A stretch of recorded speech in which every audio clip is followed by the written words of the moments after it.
loud noises. Oh, we're popping bottles back there.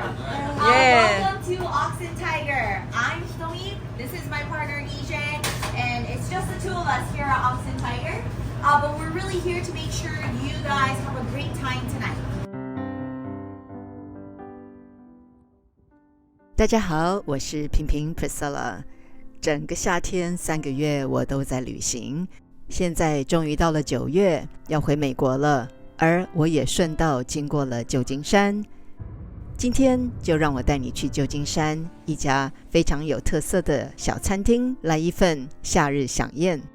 我不仅要跟你分享4道非常有特色的餐饮，我也要带你去听听2位主厨所分享的有趣故事，也让我们通过这些主厨精心设计的美食和优美的钢琴音乐，让我们的身心灵得到最快速的调整和喜乐。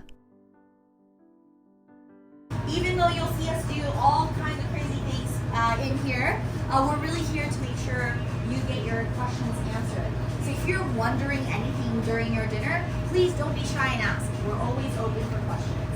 I also wanted to let you know we always lock the door during dinner so that no one barges in, because we're going to be having so much fun in here. But if you need to step out at any time, please go ahead and unlock the door yourself. Has anyone, I know you guys are coming back, welcome back. Has anyone else dined with us before? Everybody else is first time. Yay, thanks for joining us. The menu tonight is titled Feels Like Summer. I don't know about you guys, but for us, every summer just kind of flies right by. And we're just like, where did the time go? Towards the end of July, we took a little break and went to Yosemite and brought our old English bulldog named Bennett. If you're curious about how sad he looks, he's right there. There's a drawing back there. Check him out on your way out. And we did all kinds of summery things that really made us feel like, wow, this is summer. We went on a bunch of hikes, spent the whole day at the lake where Bennett learned how to swim, and then really just enjoyed the sun. When we came back, we realized now we're towards the end of summer, and I mean now we're in September, so technically summer is over, but as you know, in the Bay Area, this is where the summer feels start. But we really wanted to make our summer feels last as much as we can, and so we wanted to do that through this menu. With each course, we'd love to share our favorite summer memories, but once we drop the course, with every course we'll explain how to eat it, okay? And once we do that, please, it's open game for you to start eating. Dig in right away. No need for you to wait until the story is done, because you guys will see we get really chatty. And sometimes there's no end to the story, okay? Go ahead and take your menus and napkins. We're going to get your first course started, which is called With Bennett. But I wanted to also mention our menus are designed to open and stand on its own, because when we go out to eat, we love to refer back to the menu. So if you relate to that, I highly recommend doing so. Perfect, just like that. Thank you so much. Standing on top of more potatoes. Hope you guys love potatoes. So you make sure you get a little bit of the potato salad with the pieces of the fish right in front. But don't forget about the sauce that's sitting at the bottom of your plate to go with each bite as well. I'm going to start pouring up your drinks. Thank you. All right. Lots of folks drinking tonight. I'm really excited.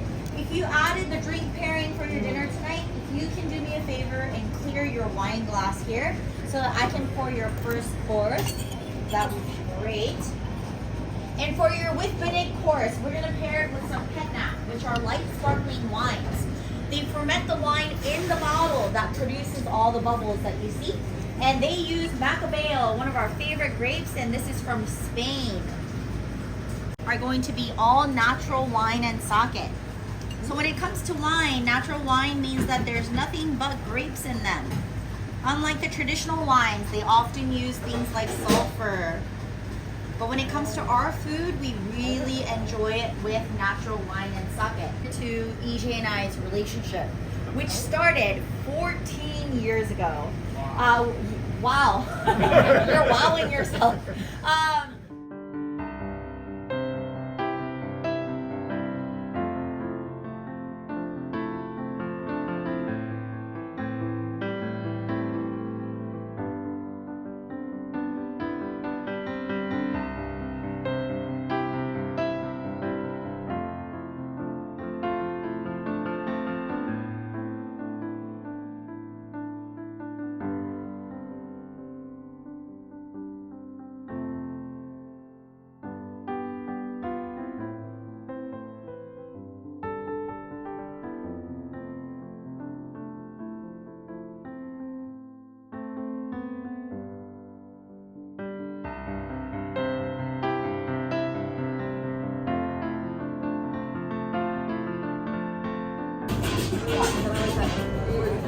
All right, y'all. So how we recommend to eat this dish is to start with that hanger steak on your right side.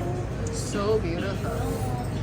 And then you can cut it up into pieces if you like and start to pair it with all the other ingredients on there to try to create a perfect bite. But don't forget to scoop up some of that sauce that's on the bottom as well with every bite. All right.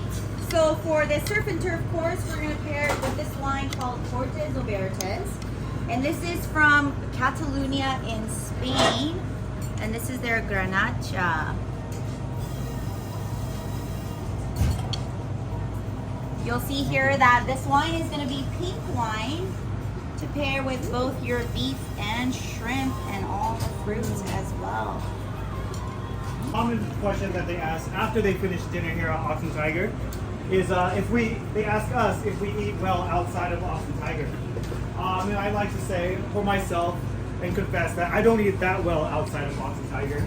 Every once in a while we'll treat ourselves, we'll support our friends' restaurants, pop-ups in different places in the city. But I always kind of find myself reverting back to a lot of things that I remember eating out in Sacramento. But before I moved to the city, I used to come visit my cousin out here during the summertime. And she would take me to the Mission District. And she introduced me to the steak and prawn burrito out in the Mission. And when I had that, I was like, all right, Chevy, there's way more better things than you out there. So my love for surf and turf continued after that. And this is my little ode to that. So we had the hanger steak that we pan seared. And then that condiment with the strawberries on top is going to be our shrimp kinilaw. And kinilaw traditionally is a Filipino dish where you season raw seafood and vinegar. We got some dry shrimp and then season it with tosazu. And tosazu is a Japanese bonito vinegar, pretty smoky and fishy. When we cleaned all the shrimp shells, we kept them and toasted them to make a dashi. And then seasoned it with a little yuzu juice and some soy sauce from our friends at Chef Fortress. So yeah, hope y'all enjoy. Thank you. Of course. Oh, that is so sweet.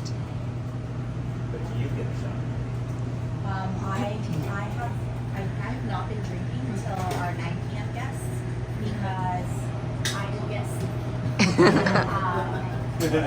Does your plating get a little sloppy? Oh, definitely Asian fun. I'm pretty sure I'm allergic to alcohol, but that's me. That's what you do. Thank you so much for playing. Happy birthday. Thank you so much for playing. Thank you so much for playing.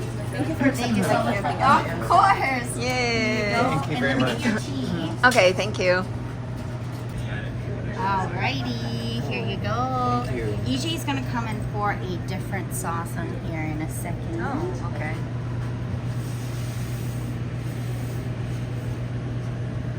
Right in here, of course. Here you go.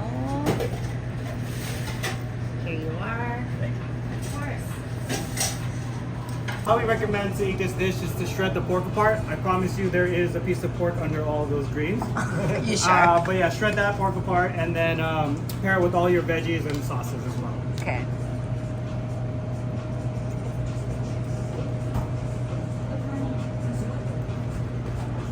Yeah.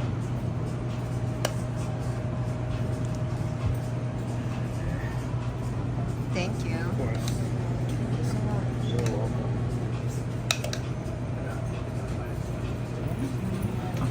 This is gonna be from Marto Wines in Germany, vintage 2022. So how do you pick your wines? Are you the sommelier or who? No, do you I- hire a sommelier? I don't have a certification, but we've been learning a lot about drink pairings, just mainly by drinking a lot of wine. This dish here, just want to keep riffing off of those fine restaurants that I went to or ate at growing up in Sacramento, just like Chevy's.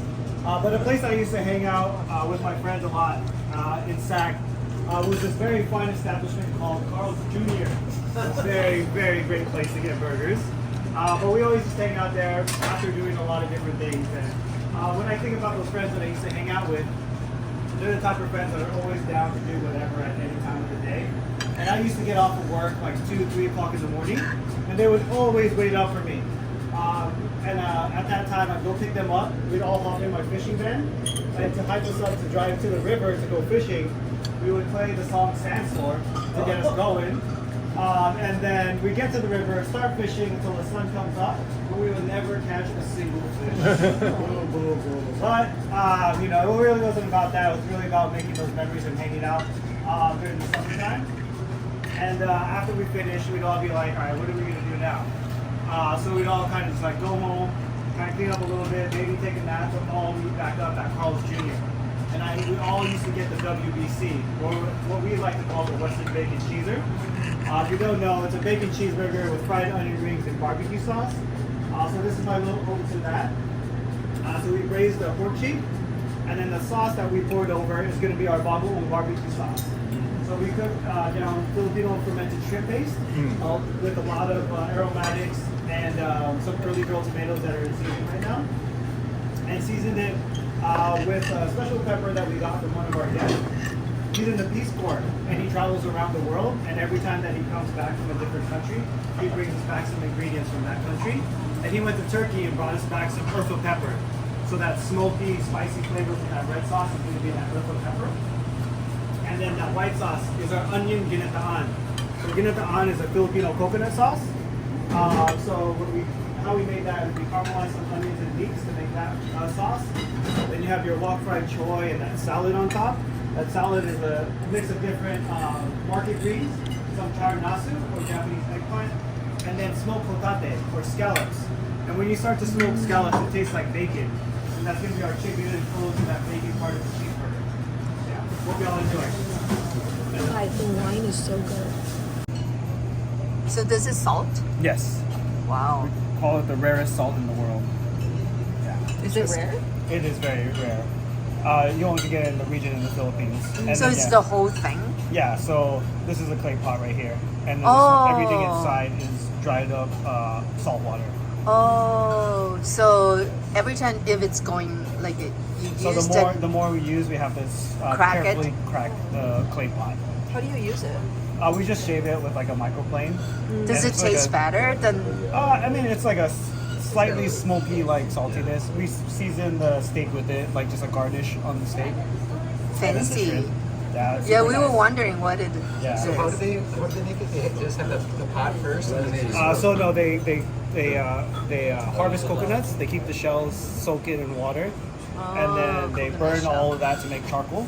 And then they filter salt water through that charcoal, and then they use all that water and fill these clay pots that are over a rolling fire all day until it solidifies into this, and then they dry it out and then crack the bottom.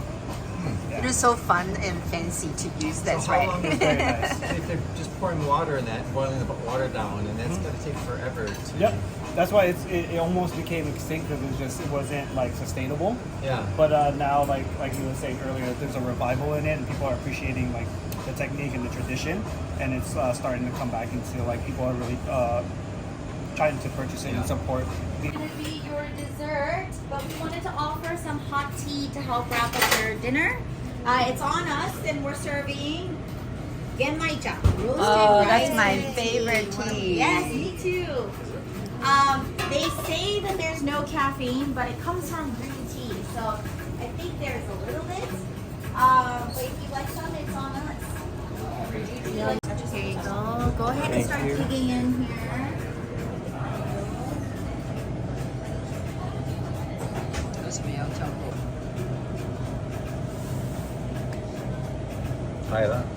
Congratulations on your retirement. That is so sweet. Happy birthday to you. Happy birthday, dear John. Happy birthday to you. Happy birthday. All right, you guys, we made it till the end. And because I am a dessert girly, the last course is always my favorite. But this dessert is inspired by bonfires. One of the first things that come to my mind when I think of summers, especially because I grew up in the Bay Area. DJ and I have been to plenty of illegal bonfires at Ocean Beach, and I grew up in the East Bay, so every summer my friends and I would drive down to Santa Cruz and do a bunch of bonfires down there. My first bonfire experience ever was in 6th grade at my science camp, which was just 2 years after my family and I moved to the States from Japan. So this science camp was filled with lots of new and exciting experience. But bonfires really stuck out to me. That was that one night that we were allowed to stay up past curfew, hang out with your friends, late nights, and I remember just bonding a lot with my friends. And that's when I learned about s'mores. And it literally blew my mind. I was like, this is the coolest snack ever. For that reason, for the longest time in my life, I used to think that they were called bond-fires because you bond with people around fire. And later in my adulthood, my bestie was like, no girl, it's called bonfires. And I was like, well, what is bond, right? It's not as cute. But when I came back from that science camp, I really wanted to share making s'mores with my family. So I somehow nervely convinced my immigrant mom to buy all of the ingredients to make s'mores at home. She's never heard of any of the ingredients except chocolate bar, so she had a lot of questions with each ingredient that I asked her to buy. She's like, what is this fluffy stuff? Marshmallow? I have to buy this whole bag? And she was like, graham crackers? This looks gross. What if it doesn't taste good, right? And with every question, I had to reassure her that it was going to be the greatest American experience of her life. So once we got home, I skewered all the marshmallows and stood in front of the stove and got ready to show off my roasting skills. At science camp, they taught us the best way to roast marshmallow is to let it catch on fire for a hot second and then blow it out right away before it gets too burnt. But as you can imagine, the moment my mom saw fire, she freaked out. And I had to reassure her again. I was like, no, this is what they taught me to do. It's going to taste really good. Once we got one ready for everybody, I was so excited to witness my family try s'mores for the first time. But the moment I took a bite into it, I immediately regretted this decision because it didn't taste good. That day I learned when you roast marshmallows with on a stove, it doesn't taste the same as roasting it in a bonfire. When you do it at a bonfire, it has this like magical earthy smokiness to them. When you do it at home, it has this like propane to them. Yeah. Not very cute. After that, she really didn't trust me with any American snacks. But now, as a grown adult, I realized it probably was a bad idea to begin with anyway. She was not down for marshmallow and graham cracker and chocolate. But this is inspired by all those funny bonfire memories. So on the bottom, the crumble is going to be our honey graham cracker crumble. We made this with honey that our friend's making in his backyard up in Hayward Hills. It's his first year harvesting, and it's really nice. It's got this deep, rich flavor, but not too sweet. And then the corn portion is our dedication to Maja Blanca, a Filipino corn dessert that it's currently my favorite of all time. It's made with corn, cheese, and coconut milk. When we went to Yosemite and I ate all the corn that we packed is when I realized corn is my favorite thing to have in the summer. In California, we're pretty spoiled to have corn all year round, but still, when it's in season, it's a whole different game. On top, we roasted our marshmallow frosting and put 2 different toppings. The first one is Douglas fir, which reminds DJ of all the camping that he did with his family in the summer. And we also shaved special chocolate called Tablia. Tablia is a Filipino 100% cacao chocolate.